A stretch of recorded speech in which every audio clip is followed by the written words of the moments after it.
आप देख रहे हैं यंग बाइट्स। मैं हूं आपके साथ पूजा ठाकुर। आज के हमारे यंग बाइट्स के हेल्थ के प्रोग्राम में मैं बातचीत करने जा रही हूं कोलोरेक्टल की। आखिरकार ये डिजीज़ होता क्या है और क्या कुछ जुड़ी इससे बातें रहती। आज इस सब चर्चा के लिए हमारे साथ जुड़ने जा रहे हैं डॉक्टर रुबींद्रा कोल, जो कि कंसल्टेंट सर्जन है। सीधा इनसे रूबरू करवाते हैं आपको। सबसे पहले आपका स्वागत है यंग बाइट्स में। हेलो पूजा जी, मुझे बताइए कि कोलोरेक्टल होता क्या है और ये सर्जरी होती क्या है और एक सर्जन का क्या कुछ रोल इसमें रहता है। कोलोरेक्टल सर्जरी एक सब स्पेशलिटी है जो कि distal most part of digestive tract के साथ डील करती है, जैसे कि लार्ज इंटेस्टाइन्स, रेक्टम और एनल कनाल। जी, इन तीनों जगहों की कोई भी डिजीज़ हो और उसकी स्टडी जो इंसान करे उसे कोलोरेक्टल सर्जरी कहते हैं। तो सेकंड मैंने जिस तरह से बोला कि रोल क्या रहता है इसमें। कोलोरेक्टल सर्जन का रोल रहता है कि वो कम्युनिटी में फोकस्ड अप्रोच से डिज़ीज़ को डायग्नोज कर सकता है, स्क्रीन कर सकता है और ट्रीट कर सकता है। तो सर्जरी के बारे में भी जानेंगे, इसमें क्या कुछ रहता है। कोलोरेक्टल सर्जरी में जैसे कि हमारी कोलन की कोई भी परेशानी हो, लार्ज इंटेस्टाइन्स की कोई भी परेशानी हो और उसकी सर्जरी, जैसे कि हमें कभी कभी वो भाग कुछ इंटेस्टाइन्स के हमें काटने पड़ते हैं, तो सर्जन का रोल रहता है कि उसका सर्जिकल ट्रीटमेंट करना। जी, तो इसी तरह से एनल कनाल में हमारे बहुत सारे, जिसे हम पार्टली प्रोक्टोलॉजी भी कहते हैं, जो कि यहाँ पर वाइडली प्रैक्टिस करते हैं लोग। जी, तो उनके डिजीज़ जिस तरह की हेमरॉइड्स, पाइल्स, फिशर्स, तो ये सब डिजीज़ की कई सारे लोगों को पता नहीं होता है कि उसे क्या कुछ डिजीज़ है, क्योंकि बड़े सारे ऐसे नाम होते हैं। लेकिन सरल भाषा में कहे तो लोगों को किस तरह से समझ आएगी कि इसकी क्या कुछ सिम्टम्स रहते हैं कि वो रिकॉग्नाइज कर सके कि उसे ये प्रॉब्लम है। सबसे इम्पॉर्टेंट सिम्टम जो है, जो आपको कोलोरेक्टल सर्जन के पास लाना चाहिए, वो है ब्लीडिंग।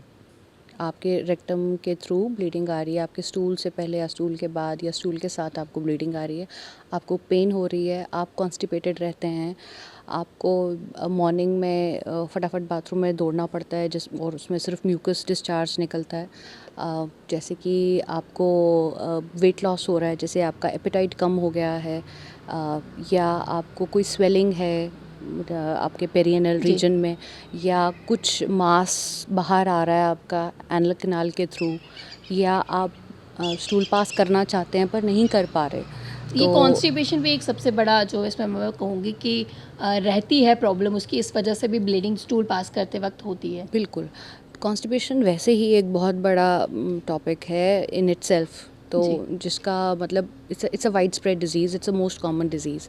तो मोस्ट ऑफ द टाइम्स जो है हम मतलब लाइफस्टाइल मॉडिफिकेशन से भी इसको ट्रीट कर सकते हैं। मगर अगर आपको लग रहा है कि कॉन्स्टिपेशन का आपको फ़र्क नहीं आ रहा बहुत देर से और आपकी टेंडेंसी है कॉन्स्टिपेटेड रहने की, तो जो कि ठीक नहीं है, मतलब हमारा कॉन्टैक्ट पीरियड ज़्यादा अगर हमारे फीसेस का हमारे बॉडी के साथ रहता है तो which is not a good. तो हमें कब रिकग्नाइज करना चाहिए कि अब अलार्मिंग सिचुएशन है, अब हमें ट्रीट करना चाहिए? क्योंकि बड़ी बार ऐसा होता है कि आज के टाइम पे हम जिस तरह से मॉडर्नाइज हो चुके हैं, सोशल मीडिया का ज़्यादा इस्तेमाल करते हैं, इवन कि गूगल का ज़्यादा इस्तेमाल करते हैं, उसमें हम सेल्फ मेडिकेशन की ओर ज़्यादा बढ़ते हैं। तो वो खुद ही रिकग्नाइज करते हैं कि सिम्टम्स क्या है। कभी कभी वो इतने सीवियर नहीं होते, लेकिन हमें लगता है सीवियर और हम गलत दवाई खा भी लेते हैं। और ऐसे में क्या अलार्मिंग सिचुएशन आप इसमें हमें बताएंगे, लोगों को बताएंगे, अवेयर करेंगे? देखिए, कॉन्स्टिपेशन इन इटसेल्फ तो ठीक है, हम कह सकते हैं कि कोई बहुत बड़ी बात नहीं है, लेकिन कॉन्स्टिपेशन की वजह से जो हम स्ट्रेन करते हैं स्टूल्स पे, जो हम मतलब उसकी वजह से जो सेकेंडरी प्रॉब्लम्स हो सकती हैं, दैट इज़ मोर प्रॉब्लम्स। जैसे कि कॉन्स्टिपेशन की वजह से ही आपको फिशर हो सकता है, कॉन्स्टिपेशन की वजह से ही आपको हेमरॉइड्स हो सकते हैं, कॉन्स्टिपेशन की वजह से ही आपको रेक्टल प्रोलैप्स हो सकता है, जिसमें आपका एक भाग ही आपके एनल कनाल से बाहर आ जाता है। कॉन्स्टिपेशन की वजह से ही आपको कभी उंगली से स्प्लिंट करके या स्कूप करके आपको स्टूल्स पास करने पड़ते हैं और आपको एक प्रॉपर मोशन नहीं आता और आपको लगता है कि स्टूल्स रह गए अंदर, जिसको हम ऑब्स्ट्रक्टिव डेफिकेशन सिंड्रोम भी कहते हैं। तो इस तरह स्वेलिंग भी बीच में रहती है इसमें कहीं ना कहीं, और इसके साथ साथ और भी कहीं जो हम सिम्टम्स नोट करते हैं इसमें।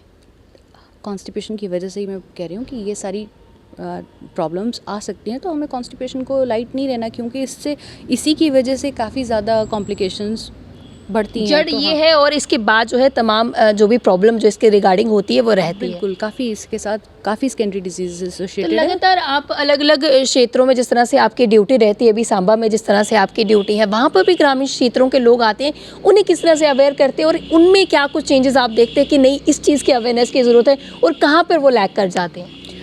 सबसे पहले तो सबसे अच्छा आपका रहता है कि आप लाइफस्टाइल मॉडिफिकेशन ही करें। जिस तरह से आपको हाई फाइबर डाइट लेनी है, प्लेंटी ऑफ वाटर लेना है, फिजिकली एक्टिव रहना है, आपको एक्सरसाइज वगैरह करनी है, आई थिंक वो, और जिस तरह से हमारे कल्चर में योगा का बहुत है, तो ये सब चीज़ें जो हैं आपके ब्रेन एक्सेस को ठीक करता है और उस वजह से आपका जो है यू डोंट रिमेन कॉन्स्टिपेटेड। जी। तो ये सब चीज़ें जो हैं ये हेल्प करती हैं आपको कॉन्स्टिपेशन रिलीव करने में। जी। इसके अलावा फिर हमारे पास बहुत सारी तरीके हैं जो हम आपको मेडिकली दे सकते हैं, तो हम उसमें भी herbal medication kind of things, जिस तरह से इसबगोल फाइबर्स जी। वगैरह आपको पहले कर देते हैं। फिर अगर वो भी नहीं चलता then we have some laxatives to give. फिर वो जी। भी नहीं होता तो फिर वो डायग्नोज करके कि क्या प्रॉब्लम है, इस कॉन्स्टिपेशन का क्या है, उसको प्रॉपरली इन्वेस्टिगेट करके डायग्नोज करके वी कैन ऑफर यू तो ट्रीटमेंट। कोलोरेक्टल कैंसर के जो पेशेंट्स हैं वो भी उनके साथ भी आप डील करते हैं, तो उनमें क्या सिम्टम्स जब इतने ज़्यादा सीवियर हो जाते हैं तो क्या वो कैंसर का रुख भी ले सकते हैं या लेते हैं?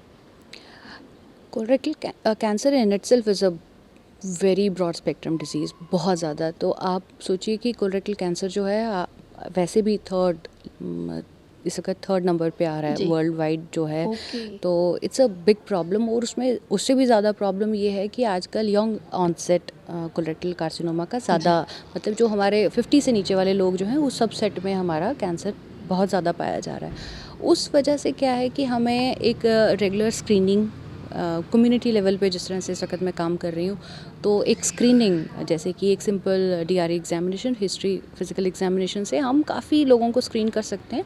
और उससे भी ज़्यादा अच्छा रहता है कि अगर हम उनको एक कोलोनोस्कोपी एडवाइस करें, जिस तरह की मैं अपने पेशेंट्स को करती हूँ who come with complaints of bleeding PR for more than 6 weeks, और जहाँ पर मुझे लग नहीं रहा कि मतलब कि कोई लोकल प्रॉब्लम है तो एनल इसका कनाल में। ट्रीटमेंट जो है वो कितना सक्सेसफुल होता है? जिस तरह से टेक्नोलॉजीज बढ़ते गए हैं, हमारी नॉलेज भी जो है ज़्यादा बढ़ती गई है, तो पहले ये ट्रीटमेंट उतना सक्सेस नहीं हो पाता था और अब सक्सेस रेट इसका कितना है, क्या मानते हैं आप?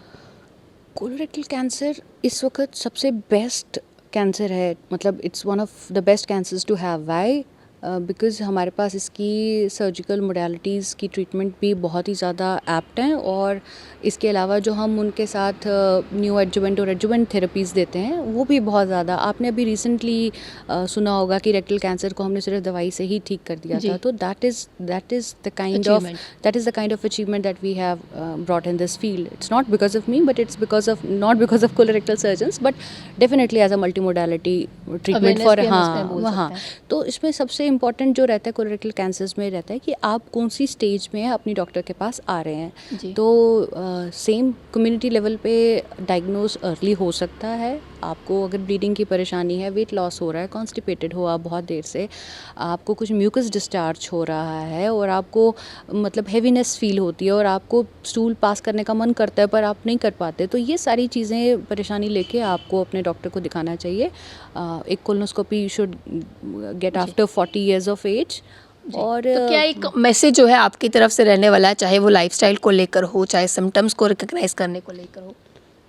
मैसेज तो यही है कि अगर आपके पास कोई भी जिस तरह से ब्लीडिंग की प्रॉब्लम है, कॉन्स्टिपेशन की प्रॉब्लम है, पेन है, स्वेलिंग है, कुछ भी है, तो you should see a colorectal surgeon, क्योंकि आपके डेफिकेटरी पार्ट से अगर कोई भी प्रॉब्लम राइज हो रही है, you are good enough to realise कि ऊपर की प्रॉब्लम है कुछ या changes नीचे जो की, है आ हाँ रही है। नीचे की प्रॉब्लम है या मिडिल पेट की प्रॉब्लम है, जहाँ की भी प्रॉब्लम है, तो आप कोलोरेक्टल से, अब हमारे पास मतलब इस वक्त आपकी सिटी में अवेलेबल है ये सर्विसेज, तो आप आइए, चेक करवाइए, जी। We will see. और यही मैसेज है कि किसी प्रॉब्लम को लाइटली मत लीजिए, अगर कोई प्रॉब्लम है तो अपने आप को दिखाइए। बहुत बहुत धन्यवाद हमारे साथ जुड़ने के लिए। तो आज हमने बात की कोलोरेक्टल के बारे में, और जिस तरह से एक मैसेज के थ्रू जो अवेयरनेस जो है लोगों में दी है कि आपकी बॉडी में किसी भी तरह की चेंजेस आती है उससे डिनाई मत कीजिए, उसे इग्नोर मत कीजिए, तुरंत डॉक्टर से संपर्क कीजिए, और सेल्फ मेडिकेशन तो बिल्कुल भी मत कीजिए, क्योंकि ये जो है आपकी प्रॉब्लम जो है ज़्यादा बढ़ा सकते हैं। तो तुरंत डॉक्टर से संपर्क करें जब भी आपको लगता है कि नहीं,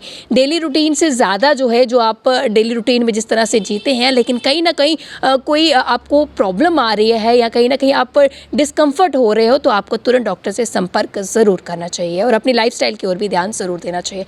अगली अपडेट लेकर फिर मैं हाजिर हूँ। तब तक के लिए आप देखते रहिए यंग बाइट्स। फिर जर्नलिस्ट अमन शर्मा के साथ मैं पूजा ठाकुर, यंग बाइट्स, जम्मू।